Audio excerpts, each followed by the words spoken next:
Well, hey there, sweet peas. Welcome back to Friendless. I'm your pal James Avramenko, back from holidays and ready to get this show raring again.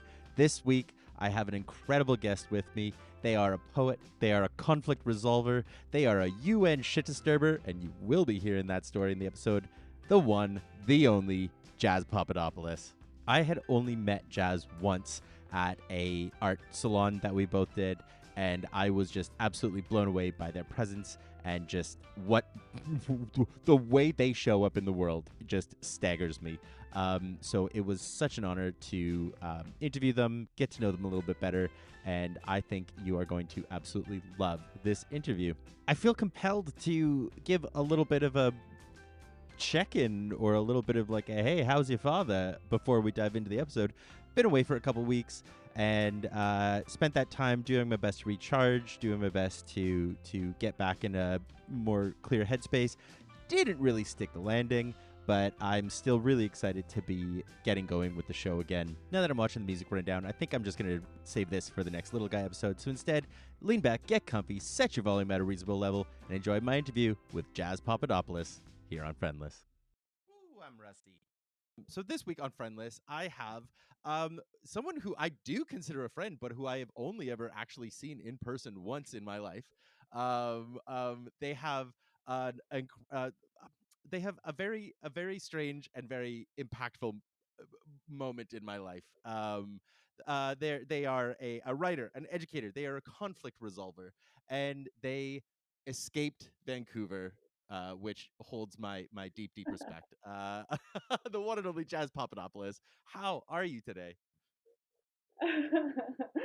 I'm pretty good today. I've been having back-to-back strep throat infections, Oh shit. but I'm like on day 7 of antibiotics now, and I'm feeling a lot better. Yeah. Do you find, so I it's funny. I used to be like I used to get strep throat like way too often. Like it would be like every other month for like 3 years straight, and then I never got it again. Um but like, do you find yourself like really susceptible to it? Does it come around a lot for you, or is Yeah, this very unique that it's I think this is my first time, or my first holy shit. 3 times back Right, to yeah. back. Yeah, you're playing catch up, Yeah, I guess. You're making up for lost time in the yeah. rest of your life, right? Yeah, well, and I think my partner also had it, so then maybe we were just like giving it back and forth to each other. Like they don't have health care, so they couldn't get meds. So it's the whole thing. Oh no. And it kind of was made strong with your antibiotics kind of thing, right? Yeah, Yeah. Made a little super bug out of it. Um so I want to start I have so many different questions I wanna get to with you, and I feel like we have to be cautious because I think that our conversation could go in so many directions and just kind of spin away. So I want to try my best to stay as focused as we can. But the way I want to start is with just a very blunt question for listeners who may not be familiar with you, may not know who you are. Who the hell are you?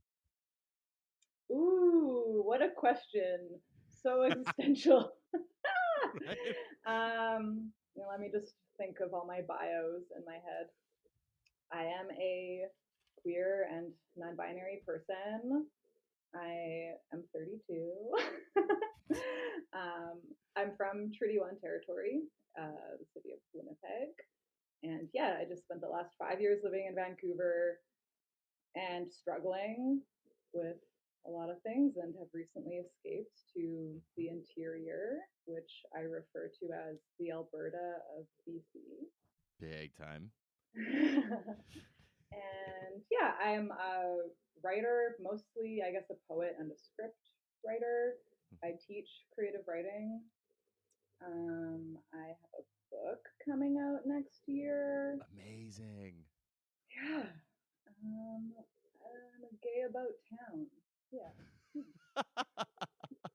So you escaped into is it Vernon you went to, or where Yeah. yeah. So Yeah. what was it about, like, I mean, we can unpack Vancouver. I think that deserves its own space. But what pulled you to Vernon of all places in the interior? Yeah. So I had been planning to leave Vancouver and was kind of just waiting to figure out where to go. And it turns out that there's not actually a way to figure that out super easily, Mm. I guess. Um, For real. but so last year I lost my housing for like the sixth time in 5 years, and I just said, screw it. I packed everything into storage and just went on a winter of artist residencies and house Mm. sits. Mhm. And Vernon, and actually the building that I'm in right now, is one of the places I came for an arts residency. Gotcha. And it happens to be where my partner's high school best friend and her family live. Amazing. So we just got drunk on wine last night, or one night, and I decided to move us here. Hell yeah. Hell yeah. Sometimes that's how it's got to happen though, right? Yeah. Vancouver has this funny pull to it where I grew up in Calgary and so it was always seen as like the promised land. You'd get over the mountains and it would be just gold and honey, right? And Yeah. then you get here and it's like, okay, it's okay, but then you're kind of like trapped. And I remember Yeah. when I lived here, 12 years ago, I couldn't wait to get out, and I never thought I'd come back because I was like, I finally escaped, and the thought Mhm. of that sort of barrier of the Rockies was like, yeah, I'll never come back. It'll be fine, and now I'm back again, and it's very encasing, It feels like that's why I say like I hold such a respect for anybody who escapes because it's like you made a prison break. Totally. Well, and it's expensive to travel out of Vancouver, and it's Hmm. expensive to live in Vancouver, so it's hard to have money to move out. Like we had to hire movers to move our stuff over the mountains. It was so expensive. But yeah, That's I say wild. that I'll move back if we get into co-op housing, but otherwise it's just not an option. So. Yeah.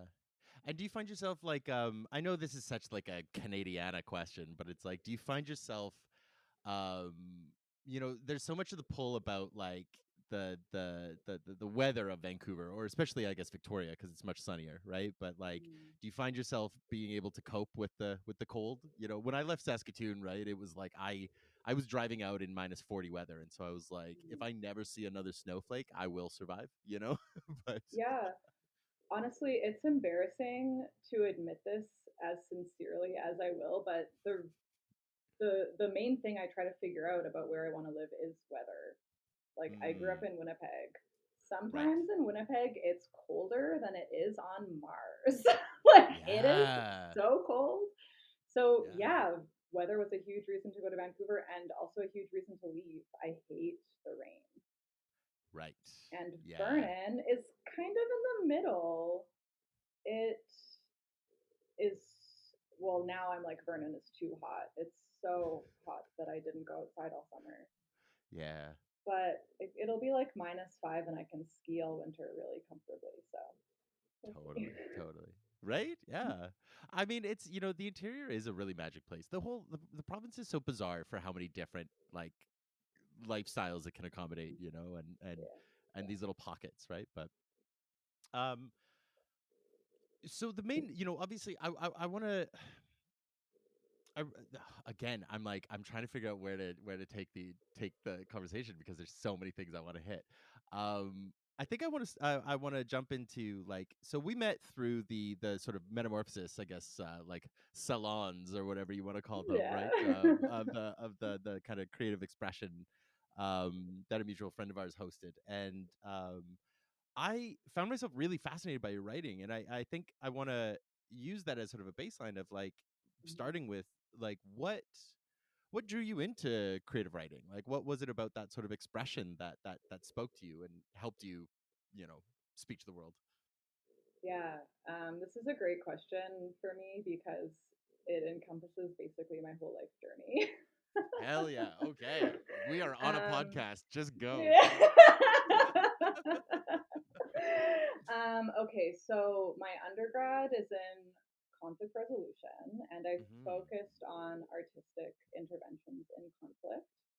Wow.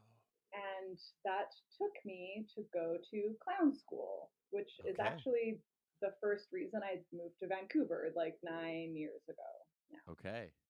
Went to clown school, moved back to Winnipeg, finished my degree.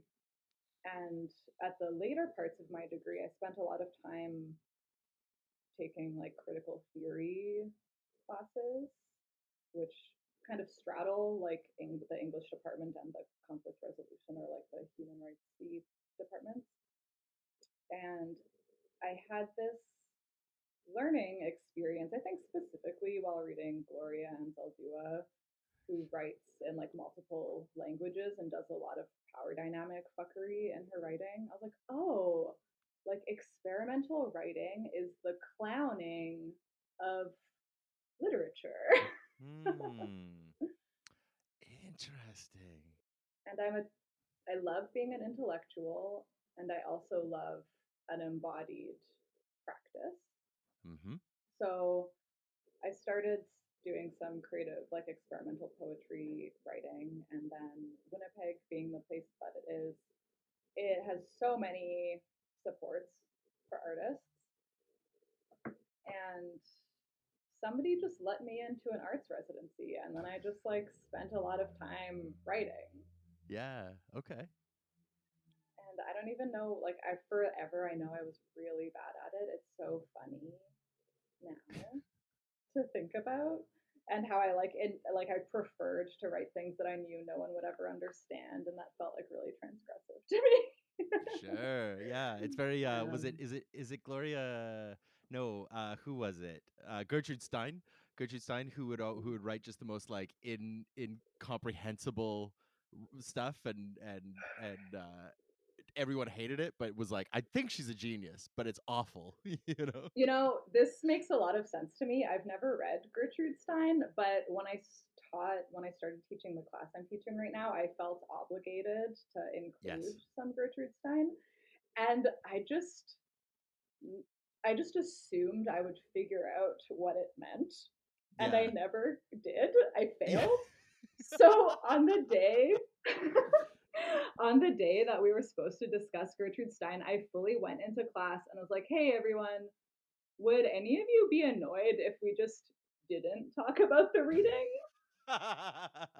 And they were all like, "No, that's cool." And I was like, "Great, we're ignoring it." Yeah, thank God. Yeah, yeah. No, I might be mixing her up with somebody else, but I want to say it was her because she was the. Am I remembering it right that she was like the sort of editor for all the like the Lost Generation people, like in like I 1920s don't know. France. She was like she edited all the like Hemingway and Fitzgerald and all these guys, right? And she would always be writing and yeah, she had this experimental prose, but like no one understood it. I don't even think she understood it. I think she was just fucking around because she could, And like, I'm Mm, just like, amen, go for it. But also, I do not have time to read this. yeah. So yeah, I don't know anything about that. I have Fair, not fair. Okay. succeeded. Once again, that's like that's the autism and the ADHD in me being like, I could not tell you what I did this morning, but somehow I have Yeah. these factoids in my brain from somewhere. Yeah. Yeah. And then eventually I decided to take an MFA program because I wanted to understand writing and television better. Mm, And that's the second reason I moved to Vancouver, or the reason I hmm. moved to Vancouver the second time. And yeah, then I guess I'm a writer now. It's just so much happenstance. Yeah, it's just so much happenstance. Like I wrote a book and nobody wanted to publish any of my poems, but then somebody fancy decided that they want to publish the book. Like it just got to the right person at the right time.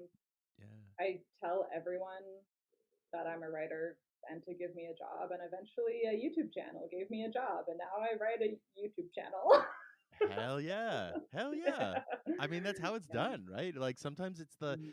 it's not because it's not faking it till you make it. It's just making it until it's made. It's like it's like right? Yeah. Like it's there's no like there is no cheat to it. You just keep doing it and you hope that somebody will notice eventually, right? Yeah. And I'm a really big advocate for just telling people what you want. Yeah. Like whenever I want something in my life, I just tell people all the time and wait until it appears.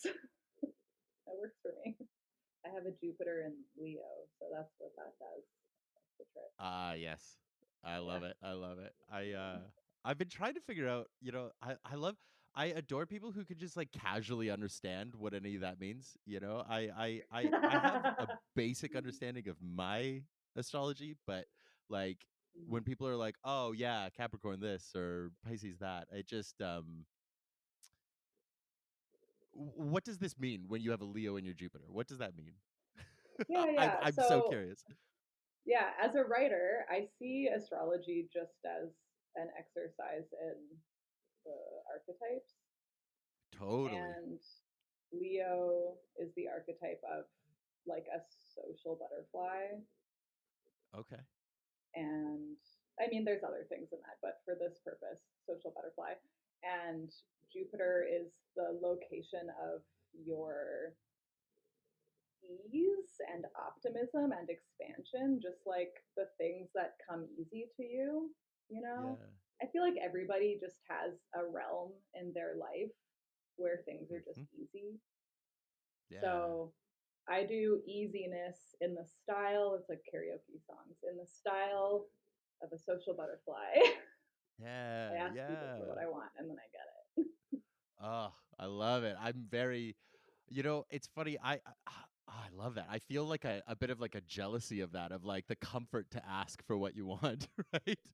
But even as I sort of think about it, I'm like, it's not even that like the asking, like it's the getting to the asking part. That's the hardest part for me. Mm, Once you ask, then you can just be like, oh yeah, people say no, people say yes, whatever it is. But it's like yeah. working up the guts to ask. That's the part that's like, oh fuck, you Mm. know.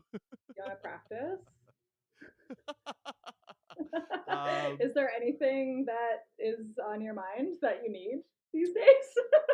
Oh my god, fuck. There's too many things. Jesus Christ. I'm like processing through a, not to go into like crazy gory details, but like I'm processing through a really bad breakup. And so like what would I want to ask for? Like, oh, just to be like loved and understood and heard and validated and not left alone and not abandoned, right? Oh yeah, you know, fair you know. enough. Right? Yeah, yeah. Yeah, real concrete and easy questions to answer and to give, Yeah. Yeah, I mean, it would be easier if we were in the same place. There's very little I can do elsewhere. Literally. I know. I know. Well, so this really brings me into I mean, I really desperately want to go back to the idea of experimental writing as clowning because I think that that Mm, concept is so fucking incredible, and it made my brain like kind of like space brain a little bit, like because it was just mm. such a revelation of a concept. I think I have to put it to the side for a moment though because I might end up just babbling about it too long. Um, but what you were talking about, like asking and receiving, and also just like that demonstration, even that you just gave right there, of just like an empathy and a warmth and a connection, right? Um, it loops into one of the first core questions. But before we get directly to that question, um, I really wanted to ask a bit more about the sort of conflict resolution that you have experienced in, and what led you into that, and what do you find yourself sort of applying it to these days? Because obviously, it's a very very helpful skill in today's culture. Yeah, yeah. So I went into that field when I was 19 years old. Oh shit! Yeah, like, it's just my undergrad. People Yeah, get random undergrads and all kinds of things. yeah, yeah. And Applied I did theater for that. me. Yeah. Yeah, excellent. Well Right. done. Right. And I'm just a person who was always really concerned with questions around human rights and social justice. And Winnipeg has a really large Mennonite community, Hmm. um, I was married to one. which, like, oh, okay, yeah. And I'll just share for the context of your listeners, like a, a lot. I'm not Mennonite. I can't give the best definitions, but one aspect of Mennonite history is like abstaining from fighting in war, Mm-hmm. like a Mm-hmm. pacifism. Mm-hmm. So there are a few Mennonite universities in Winnipeg, and I went to one that taught conflict resolution and international development. Wow. I dropped out of international development in the first year because immediately I was like, this is neocolonialism and it's bad. Yeah. Yeah. um, but I finished my degree in conflict res, and I think I wanted to like work in large scale human rights. Like I think I fantasized about working at the UN. Sure. Then I did for a couple of years, and it was really bad. Wait, like you worked at the UN? Yeah, this is the coolest. This is the story from my life that makes me sound the coolest I could possibly sound. Are you ready?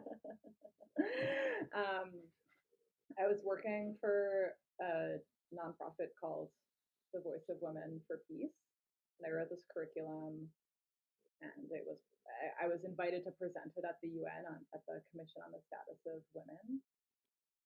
And so I Wow. went and I presented it and had my whole 2 week long conference in Manhattan experience, and it was like so fun. And I was like, oh my god, I see all the ways to make this place better. It's a conference on women, and there are no trans women here. I should tell them.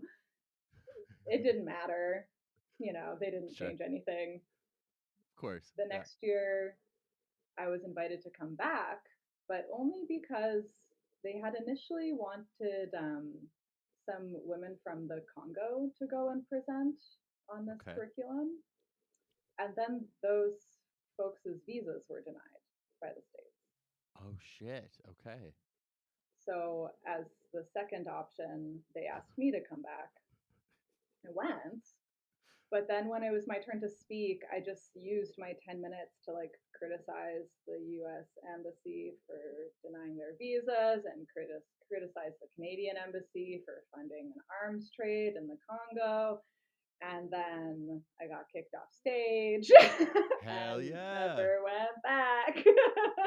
That's amazing. I mean, holy shit, Jazz. Like you that is that is one of the bingo cards that like no one else has that I know of. That like I got kicked out of the UN. Like come on. Like that's Yeah. incredible. So, Um yes. Cool. And so did that take you like so did you use that momentum, that kind of the fiery passion? Like where did you take that next? Yeah, I mean, this is all like such a quick story in me moving away from social services. Sure. Like then I worked for 6 months for like a social service agency. It was Yeah. super shitty, abusive work environment. Yeah. And then I became a Right, a clown writer. freelancer. Yeah. Yeah. It's so eh, has that been your experience in a lot of these fields of like I really I try so hard not to get cynical about it, and I try not to get beaten up by the sort of the bureaucracy of the systems. But it's like so often not for profits end up becoming like these cesspools of like good intentions and poor executions, Oh, and yeah. it's so demoralizing of like if they can't even get it right, who the fuck can, right? I mean, the capitalists and billionaires can because they have time and money. Yeah. Fuck The whole though, hack. right? Yeah, Jesus. Fuck, that's so disappointing. Yeah. I mean, I will always say that in my life experience, sex workers are the best activists I know Mm, because mhm, they have this like analysis on the world that's influenced by their life experience being like a criminalized population, right? mhm, But also, and not everyone, but some escorts like have way more money, way more free mm. time, and care about people. Yeah. Yeah. Man, and that's yeah, God, that's such a big. I have no experience. I'll just to be open and upfront is that I have no experience with sex work, or really, like, other than friends who've been sex workers. Like, I have such a curiosity about the experience, but also the way you're framing it is so fascinating to me. It's something I often think about, like, I often see, like, sex workers, predominantly, like, I always think of, like, porn stars as sort of like the last punk rockers in a way, because, like, they're like, it's like the last taboo subject, and yet they're still famous, right? Like, everyone knows these people, and yet it's Mhm. still like hush hush, Yeah, and so yeah. there's this really interesting dichotomy that comes out of that, right? And but that framing, of being the best, advocates, I think, is an even stronger position, um in your experience, like, was it, what am I trying to say, like, the idea of, like, sort of empathy through sex work, like, could you speak a little more to that, about like, whether it's personal experience or just, like, cultural experience through that? Oh, that makes my mind spin a lot. And I'll Hmm. say, like, I have a personal struggle with empathy. Hmm. I Sure. think because when I was younger, I was like very close to a lot of really intense conflict, or like I worked Hmm. on a sexual assault survivor line when I was like 20 years old. Like, Right. I've steeled myself a lot.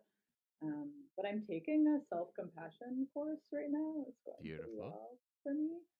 Beautiful. Um, but yeah, the relationship to empathy within sex work is extremely interesting.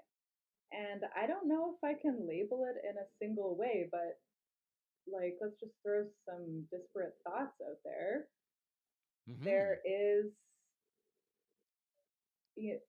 so there's a huge overlap with like sex workers who are also therapists. That's just like a Sure. huge part of that industry. Yep. Um, and inevitably, having intimacy and proximity with people, like intimacy, sexual intimacy, but also just like sitting together naked leads to vulnerability. Hmm. For a lot of people, sex workers are like, they shouldn't be seen as therapists, but for many people, they are who you would go and just like talk to Hmm. and have discretion and privacy. And then, like, within the sex work community, because sex workers are a criminalized population, there is a huge amount of like having each other's backs. There's so much like Yeah. mentorship and care and community systems for supporting each other. Hmm. And then there's also like a hilarious culture around like misandry and hating Sure. clients. Sure. Yeah. Yeah. Fuck yeah. Yeah. Does it feel sort of like cathartic in a way? Is there, like, a little bit of that, or? I mean, it's just ridiculous. I don't Yeah. know. Clients can be ridiculous. There's this book. I have it on my bookshelf back there. It's called Hustling Verse, and it's a book of poetry and other writing put together by Amber Dawn and Justin Descharme. Oh, I want to fact check that name. I think it's right. Yeah. And there's a poem in that book that's like a found poem exclusively made from client emails. Oh, shit. And it's like, hi, hi, hello, I am white. I am white man. Hello. I want to meet you now. Fuck yeah. Oh my god. I already wrote it down. I wanna check the whole book out. That sounds amazing. Yeah.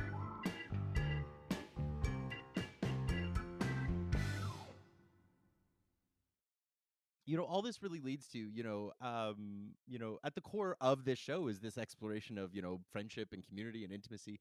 And you're touching on a lot of subjects that I'm infinitely fascinated by and trying really hard to figure out ways to communicate and kind of amplify, right? Is, ideas of platonic intimacy, right? Because, Mm, especially when you're talking about like cis, straight men especially, like they're not touched unless it's like to have sex or to fight someone, and it's mm, like there's so many other touch needs that the body has, and at the core of so much of this is this idea of friendship and intimacy within friendships. And as I've said on the show many times, uh, depending on the day of the week, I think I'm a good friend or I'm the worst friend who's ever existed, or, it can go anywhere in between, right? And it always yeah, comes down to that root of like, what even does the word like that mean, And so I'm really curious for you, like, what does it mean to be a friend? yeah.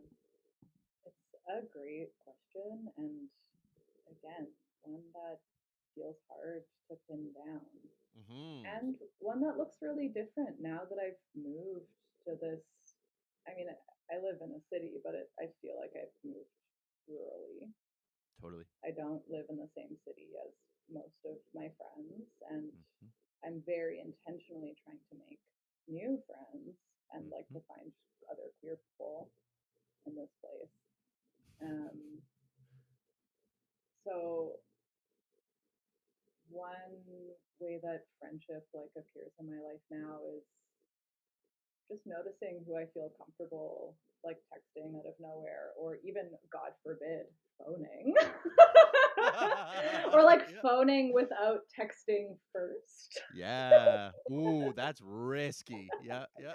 Yeah, this is funny. My partner and I recently started dating a 52-year-old man. So he phones me all the damn Of course. Of time. course he does. Yeah. Of course he does. Yeah. So I've That's started horrible. phoning people more too. Yeah. Yeah. But like in the context of Vernon, okay, so a month and a half ago was that like 1 million homophobes march. Yeah. And I expected that there would be a lot of homophobes at that march and way more homophobes than queer people. Mhm. And that expectation was exceeded. There were like thousands of them and like 30 of us. Jesus. It was scary. And Yeah.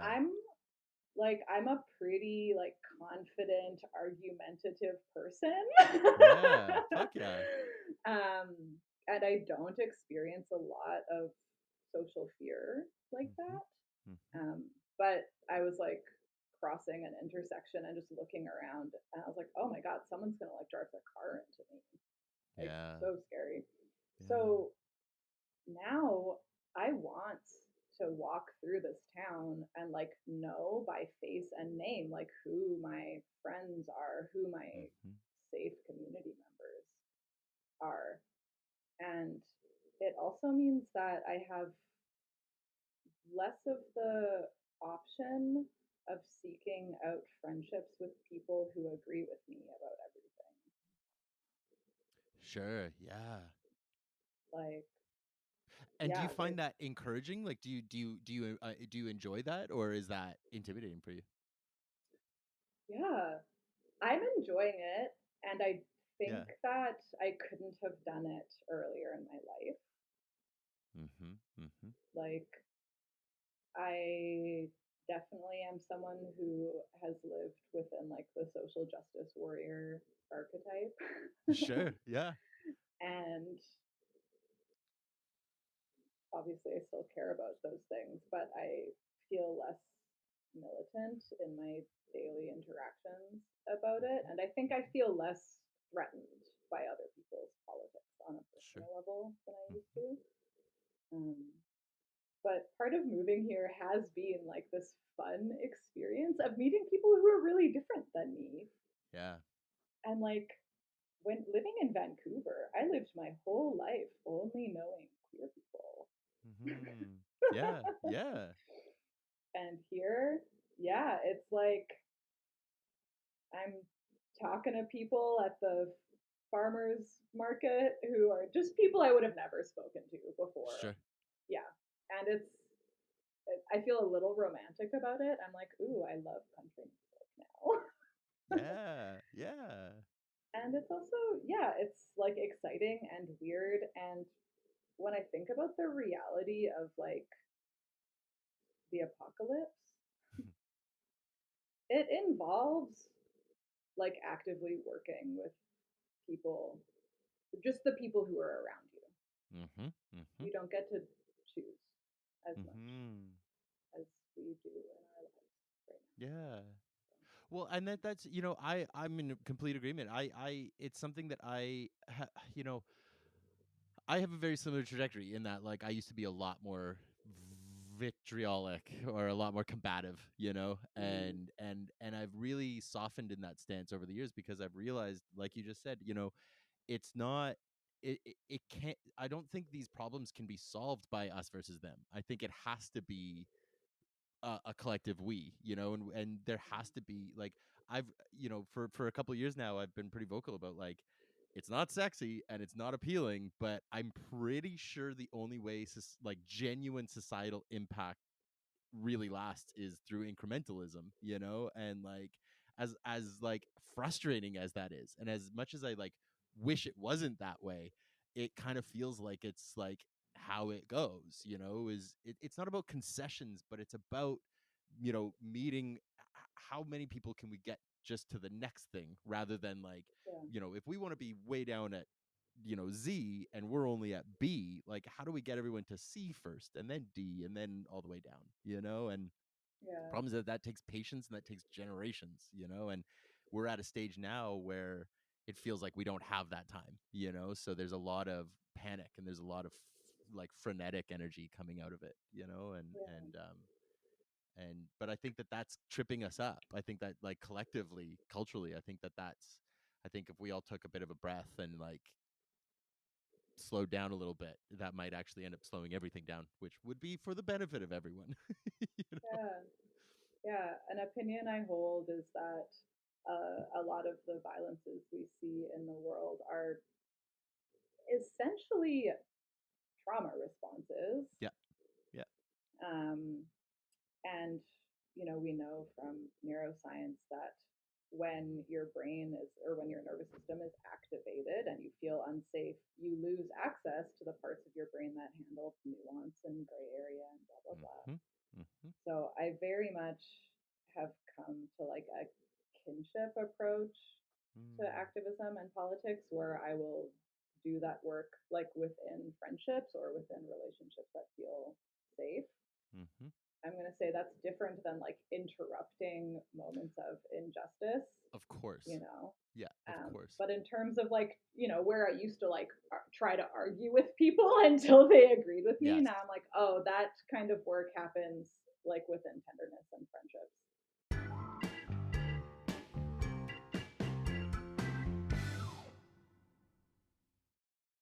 What's the background behind your wrestling poems? yeah. So it's like there's a few different thoughts going on within it. Um the sort of like backstory of it is that like I was married and I was married to a woman, and when I met them, I had like, because of experiences I had had in sort of the years leading up to meeting her, I had essentially kind of, for lack of a word, I'd sort of recloseted myself. I just wasn't living in the queer space, and I didn't feel safe in the queer space, and so I was just like, I guess I'm just a straight guy now. I don't know, and in the way that relationship had been structured, it was a monogamous heterosexual relationship, and then we got divorced, and I was given the space to like explore again, and what was funny is that I had already been writing those poems. A lot of those were actually written during like the last year of my marriage, um and I it's only in reflection that I was like, yeah, this was me like trying to let a part of me out that like wasn't breathing, and needed air. And I have a deep lifelong love of pro wrestling, and um I got really fixated on the image of like these archetypes of like hyper toxic masculinity, but framing them in just the most tender, vulnerable positions possible, and just seeing these big mountain men just be really tender, that was sort of the whole ethos behind it, right? So it was like it was a bit cathartic for me just to be able to just talk about my queerness, but it was also like again, I think it's why your statement about like clowning in writing like really resonates with me, because that's really I think what that book is about, is just like kind of being a bit absurd and being a little bit like, yeah, Brock Lesnar, this man who's like 7 feet tall and 400 pounds of pure muscle, who could like, if he wanted to do something to me, there's nothing I could do about it, Right. and so right, right, which I'm like, Brock, Yeah. call me, but but there's but at the same time too, it's like instead of making him do that, making him like just cry at the table about little insecurities or whatever, right? Like Mhm. um and that links into what you were saying too about the idea of like history. I had a friend recently describe like history is just um dysregulated men making bad decisions, and there's like so much undiagnosed, like you said, trauma, disorders, mental health, and so it's like I have such a fascination with the pro wrestling culture in general, because there's such an intersection of the performative nature of sort of theater kids, and so there's so much queerness underlying there, but then there's this hyper masculinity, and there's this body dysmorphia around the muscle building and steroids, and um so there's just such an intersection of so many different things. There's a lot of like born again Christians in that culture, which I find Oh. fascinating, because my pet theory is that it's just like it's their way of like kind of circumnavigating God and being like, it's not gay, it's my job to touch naked men, right? Oh my God. you know Wow. um Born again Christians love nothing more than to find workarounds, so like Yeah, it's yeah, for sure. right? so I um agree. so yeah, it's just it's a mishmash of a bunch of different thoughts, but I think it was me, trying to let my queerness out, and then also just paint some funny little, it was that idea, like you probably read in some of the poems, of like it's the idea of trying to get absurdity and comedy, and then also some like vulnerability and poignancy at the same time, so. And I Yeah. don't know, maybe I stuck the landing, who knows, I don't know. I mean, I those poems are why I guess I'm gonna sound like such an asshole. Those poems are why I was like interested in knowing you, Yeah. because I mean I'm a person who like will ignore people who I perceive as men until they've like done something to Totally. pique my interest. Yes. Oh, and that's so valid, and that's so fair, like that's so valid. I'm constantly baffled by just anyone who's interested in men. I'm always just like, but why? Like even myself, I look at myself in the mirror, I'm like, but why? Men are the worst, Mm, like mhm. look at you, which then of course turns into like self-loathing, which is never helpful for anyone, but Yeah, no, it's rough. right. But no, I genuinely appreciate that, and I really feel like that's not only is that a valid stance, but also that is really validating for me, of like I did something that interested someone else, like that's awesome, Yeah. so.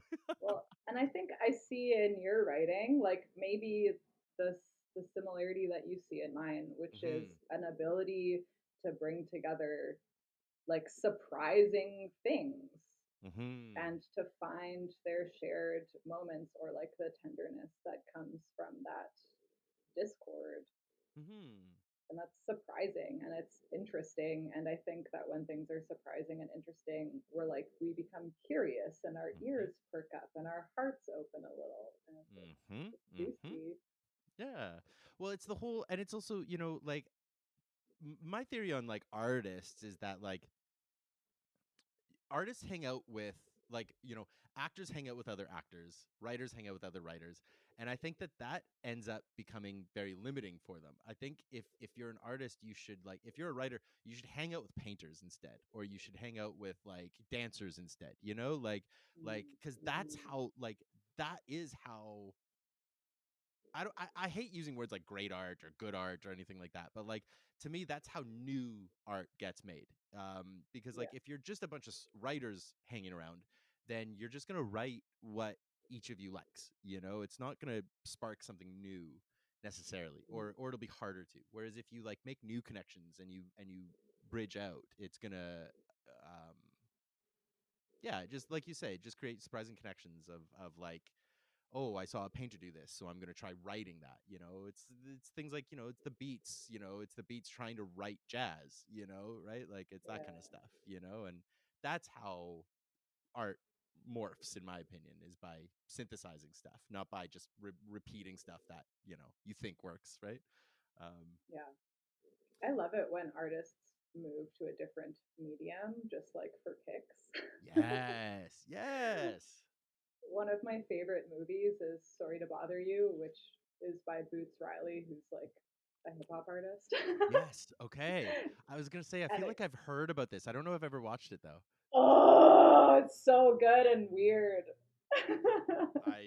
I I mean the title's perfect already. So Yeah, I think you'll like okay.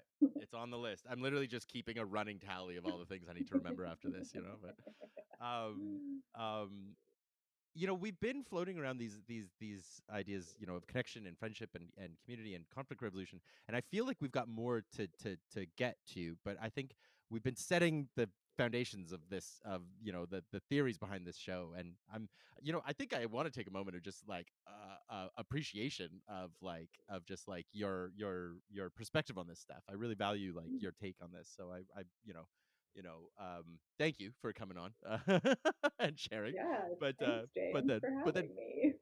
you're very welcome. But then back into it. Let's Yeah. refocus.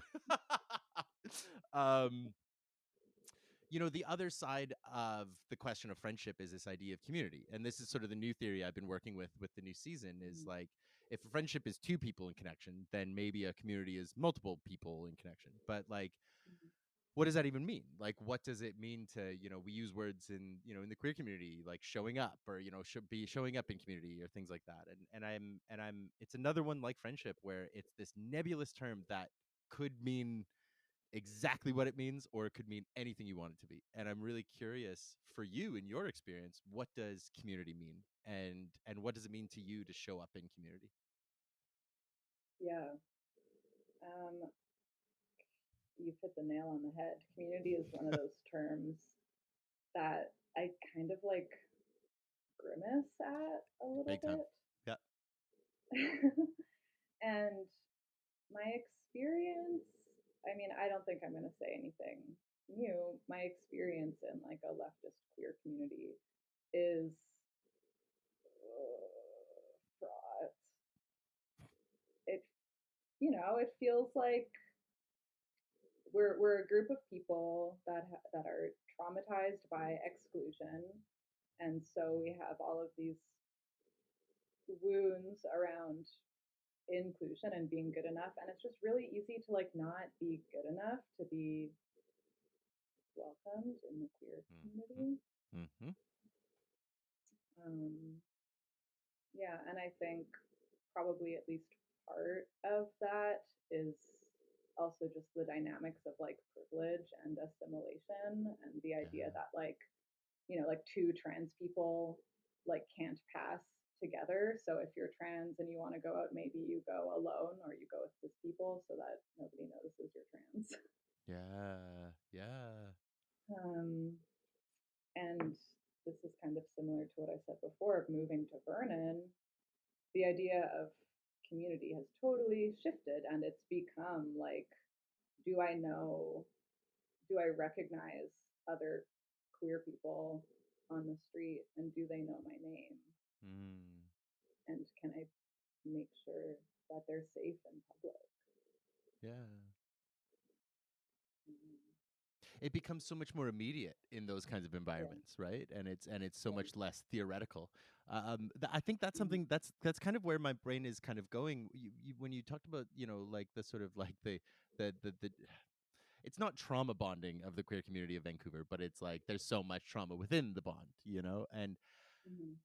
and there's something sometimes almost insidious in my experience at times with the I think this is where some of my thoughts about unpacking the concept of community is coming from is that like uh, sometimes it feels like there's a veneer of community, but then there's this underlying there's still hierarchies and there's still sort of like you know the word that's coming to mind is like Machiavellian stuff, but it's like it's not like right, but it's not that but it's like there's like there can be a lot of like infighting, and there can be a lot of like very insidious like almost back channeling or something,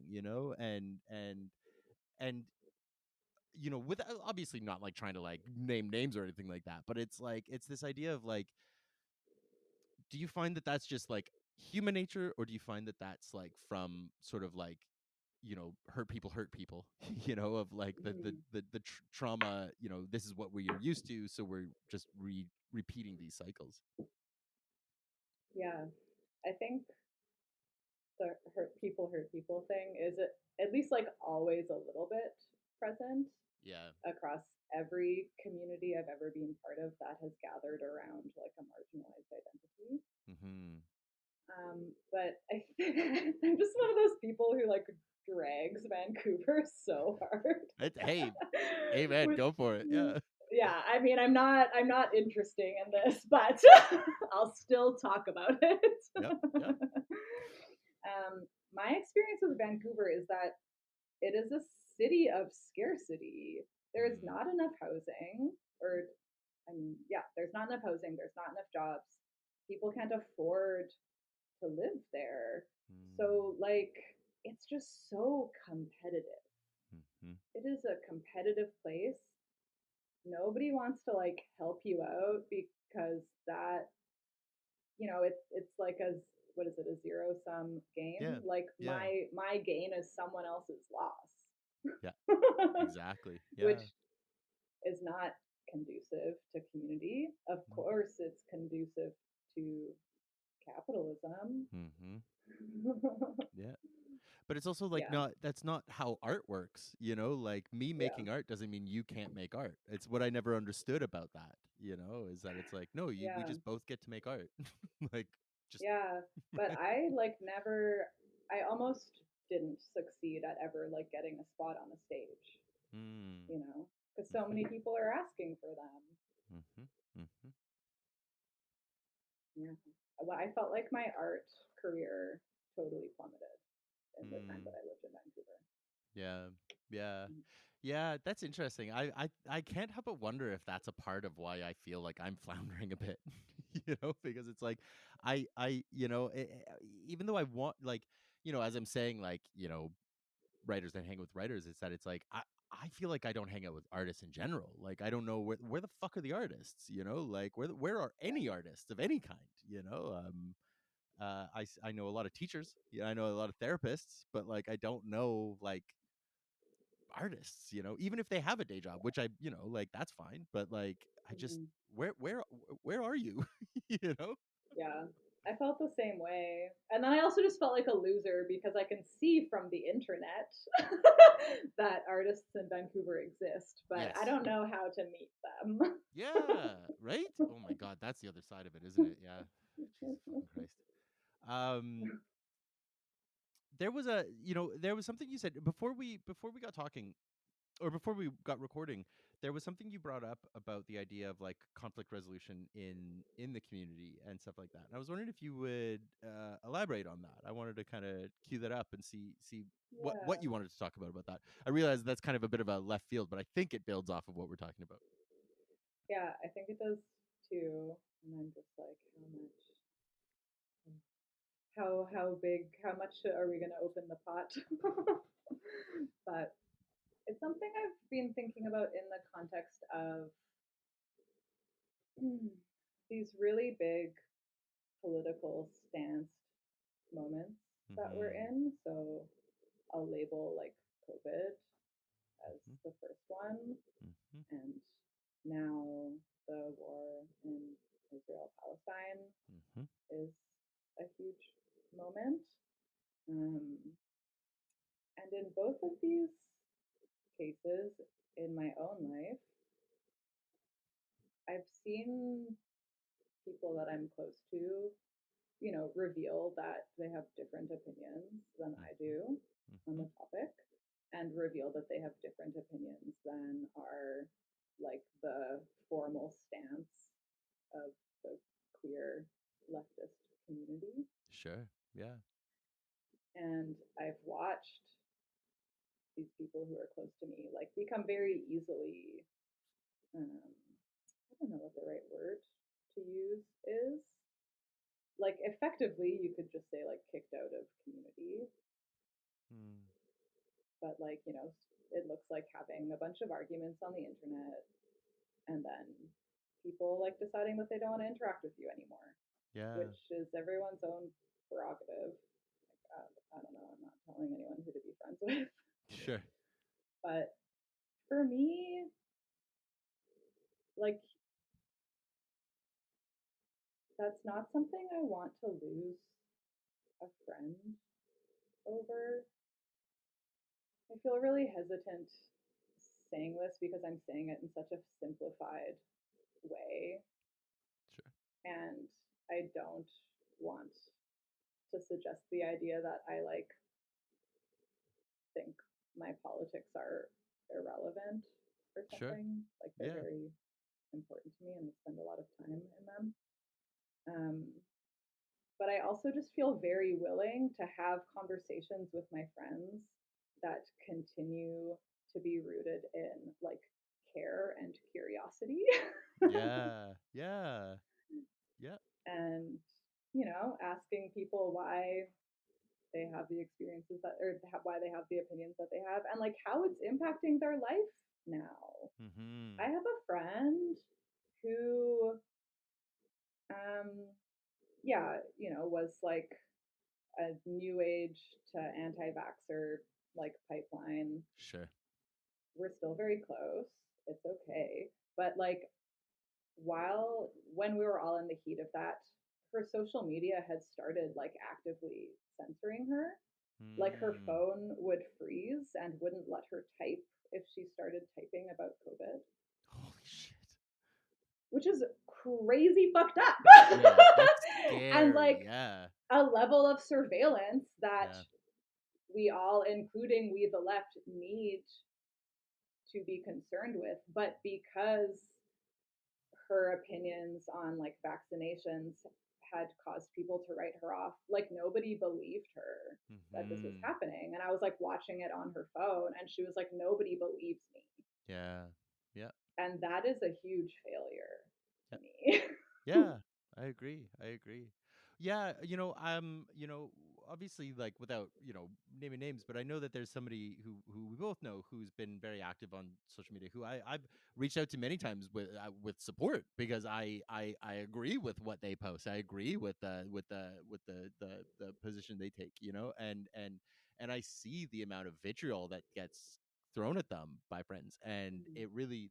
that really bothers me, because like it's not where again, I know I hear what you're saying about like being hesitant around simplifying, and also like I know my perspective is rooted in so many layers of privilege, and I know that there's so much. So when I make some kind of declarative statement, I know that it's not the truth, it's just what I experience, and Mhm. um but like in my life I've found that politics are important, but they can't ever supersede your humanity, and Mhm.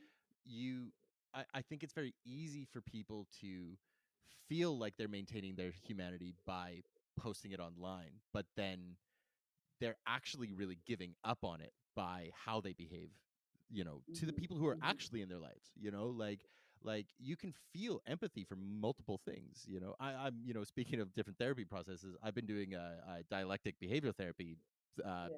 program the last couple of weeks, and it's changing my fucking life. It's like rewiring my brain, and just that thought that like there can be multiple things that are true at once, and they don't have Mm-hmm. to overpower each other. And I think that a lot of people hear, well, you said this is true, so that must mean you think this isn't true. And it's like, no, no, no, they can both be true. Right. And Yeah.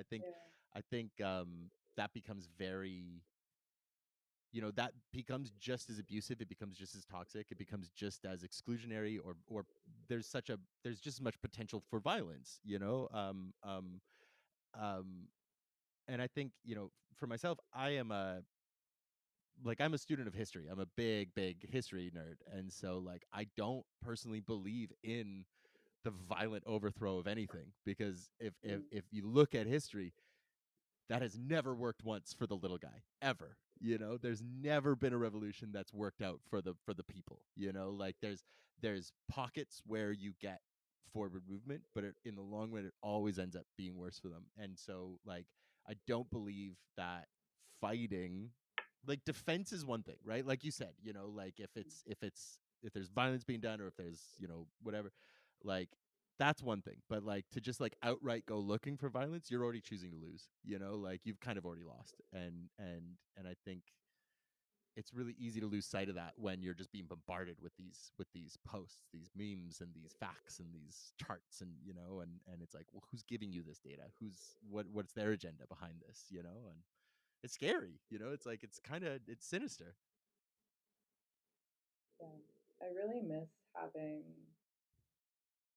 groups of friends where we would like come together and really talk about and try to analyze what's going on and not just do it in the vacuum of the internet. Yeah. Yeah.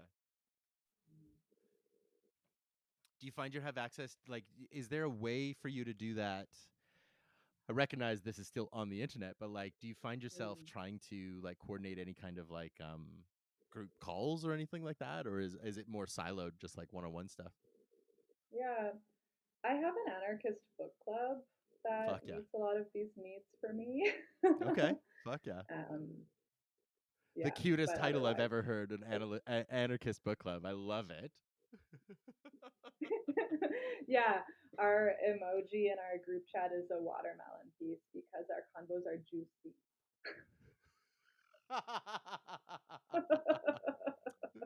Perfect. Perfect. I love it. I love it. Yeah. Um, Hmm.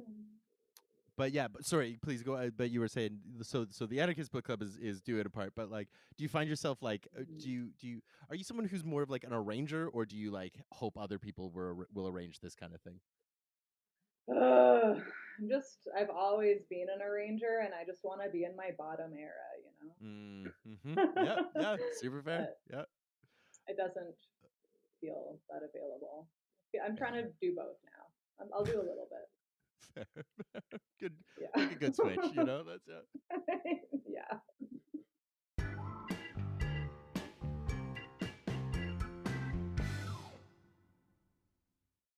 Well, my question for my question for you is what do you think is funny these days? That's such a Like good in question. like I'm looking for like recommendations on things I can also enjoy, but Yeah. however. Yeah. Okay. No, I love it. That's the thing. It's like the question of like, who are you? It's like it could be such a philosophical question, or it could just be like, hey, I'm Bob. Yeah. So my brain goes in two different directions. One is that I just started watching Our Flag Means Death, and Yeah. I'm like, I cannot wait to just binge it this weekend. Like I watched the pilot and I was like, what have I been sleeping on? Like I had a moment of like, how dare I not watch this yet? And so if you haven't watched that, but from your reaction, I hear you've already Yeah. watched it. So yeah. Yeah. That was my go-to. I literally I do like a triannual Office rewatch. I'm just like I just pretend like I Dang. pretend like the fucking pandemic never ended, and I just watch that all the time. It's my safety show, right? Yeah. American or British? American. The British one is too mean Okay. to me. Too mean for me. I can't Mm, handle the. They're so fucking mean to each other, and I just can't take yeah. it. It's too much for me. Yeah. At least only Jim is mean in the American one, and like, who gives a fuck about Jim? So like, he's the worst character. It doesn't even matter. The Office is the only Michael Schur show that I haven't watched front to back. Mm. And when I try to watch it now, I don't find that it's aged in like the best ways, but like sometimes I'll have a good episode and sometimes I'm like, no. Oh yeah, no, there's some awful shit in it. And it's just like, yeah, every year it does get worse, but it's like it's just such a safety show for me. It's like hanging out with Yeah. old friends. You know what I mean? It Yeah. feels like I'm Yeah. like, oh, why don't I just like pretend to be back in the closet again and just like go hang out with all my straight friends? It's Funny. very, Yeah.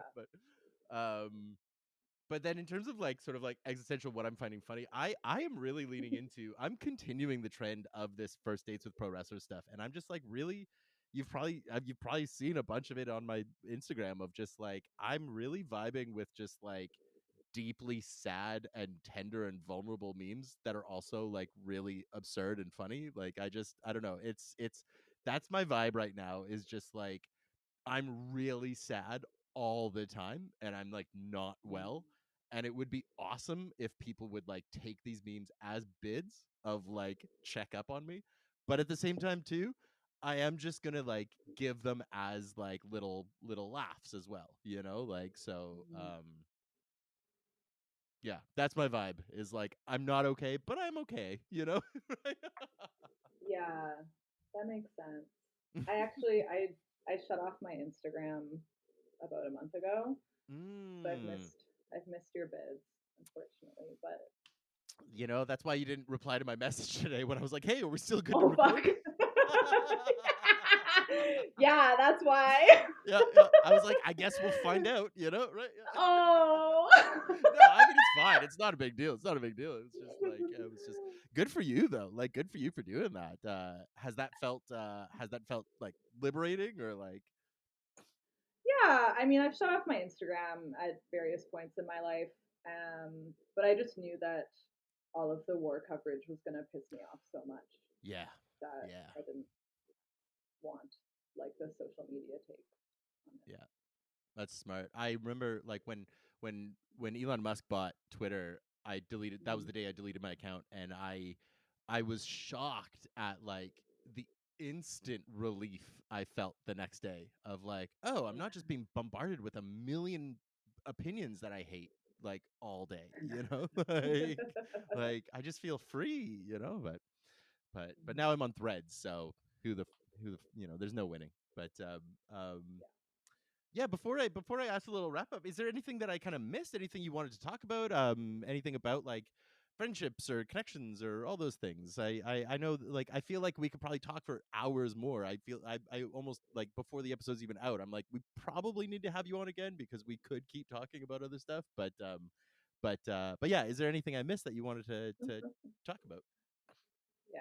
I would love to come back. As also while we were talking, I was like, "Oh, we should probably just set aside some of these for another time." Literally, literally. um, but now, like, this is now the longest you and I have ever Mm-hmm. spoken, Mm-hmm. and now I'm like, "Oh, James, you're great. I just want to hang out. Oh, thanks. Oh, thank Like, it's so you. nice to get to know you, and you look so Yeah. cute. This is a pleasure." That's so kind of you. Thank you. I, I that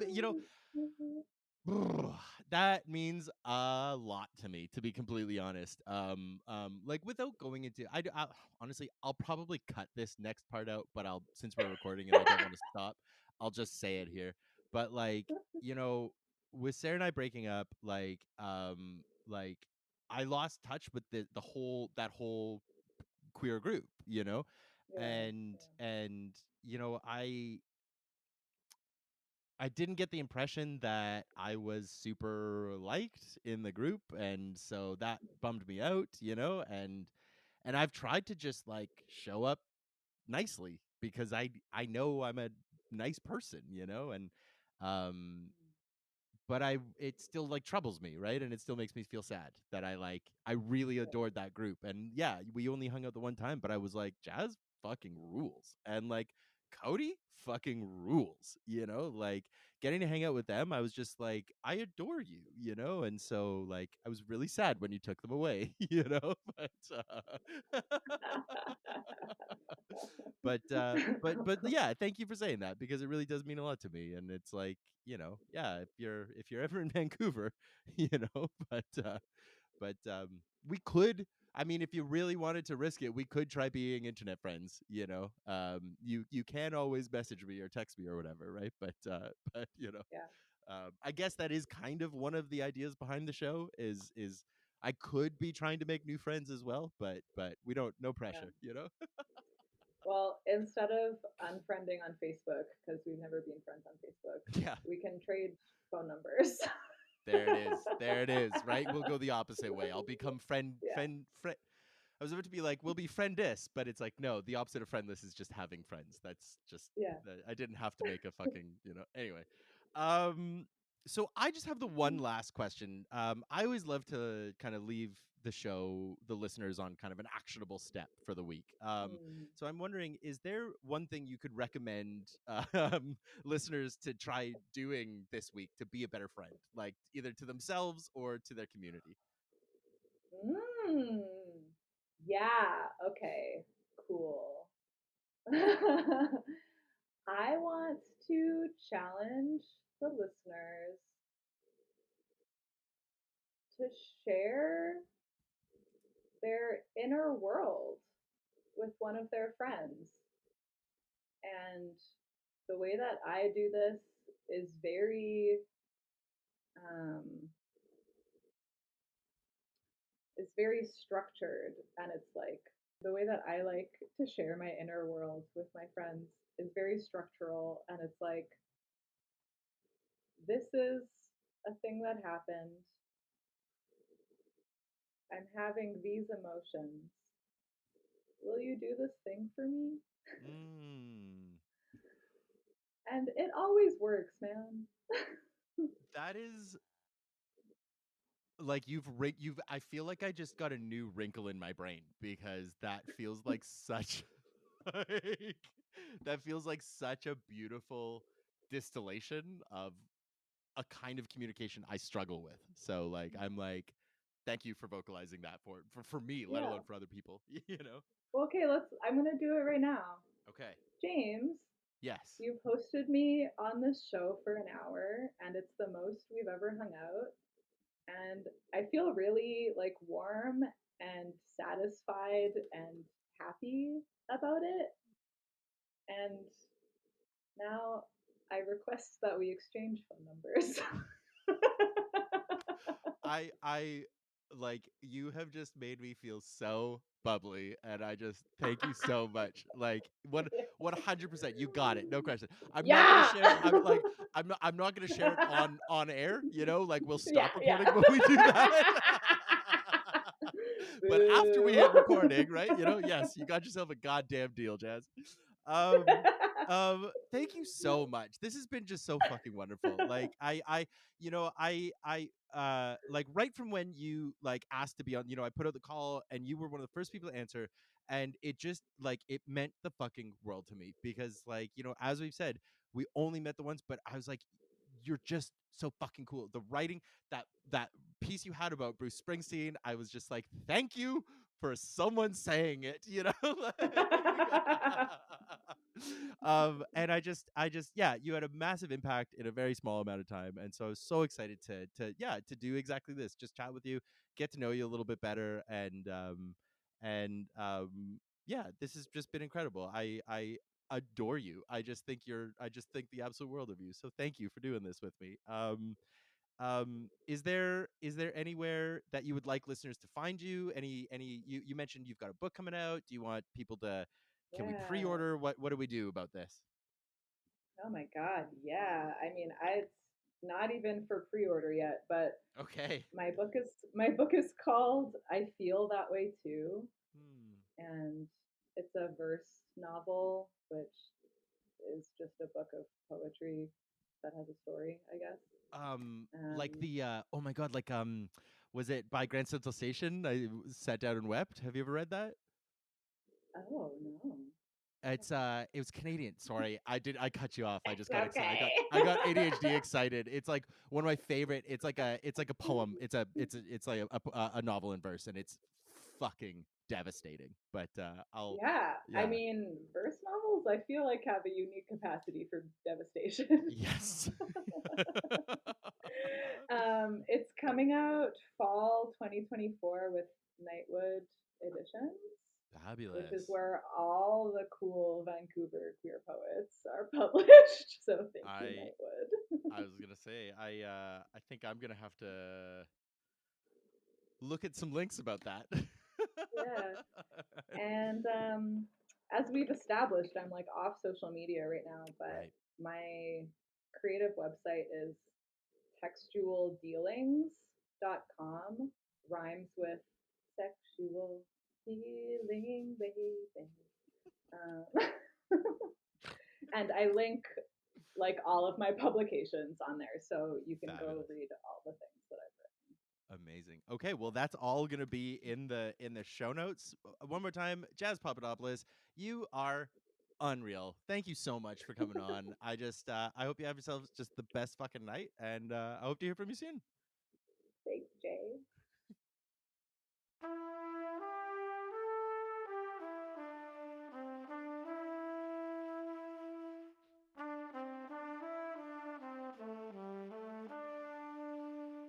And that's it.